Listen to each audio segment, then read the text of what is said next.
মামা, অনেক দিন তো হয়ে গেল, একটু দই চিকেন বানাও না। আজকে একটু দই চিকেন বানাবে? ও, দই চিকেন খাবি?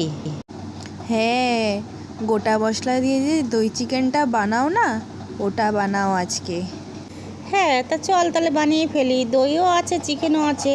বন্ধুরা, নতুন একটা ভিডিও নিয়ে চলে এসেছে। আজকের ভিডিও হচ্ছে গোটা মশলা দই চিকেন। তো প্রথম আমি গোটা মশলার মধ্যে নিয়ে নেব জিরে, গোলমরিচ আর গরম মশলা দিয়ে, আর তার মধ্যে বেশ খানিকটা রসুন দিয়ে দেবো। দিয়ে প্রথম ওটা ভেজে নেব।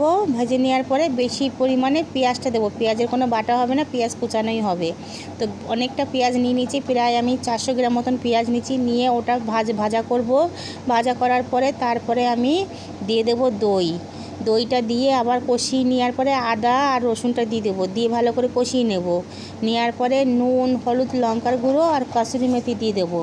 দিয়ে ভালো করে কষাবো। আর এইটা হয়ে যাবে বন্ধুরা। এটা কিন্তু দমে হবে আর সিমে হবে, এটা কিন্তু হাই ফ্লেমে হবে না, তাহলে কিন্তু ভালো হবে না চিকেনটা। তো দেখুন, লো ফ্লেমে করে আমি, লো ফ্লেমে বলতে খুব লো না, মিডিয়াম ফ্লেমে রেখে আমি করেছি। জল দেইনি, মাংসর থেকে যেটুকু জল বেরিয়েছে চিকেনের গায়ের থেকে সেই জলের মধ্যেই রান্না কমপ্লিট। তো মেয়ে বলছে খেয়ে কেমন হয়েছে। ওহো, যেই রকম ভেবেছিলাম পুরো সেই রকমই খেতে হয়েছে। আহা, খেতে হয়েছে দারুণ।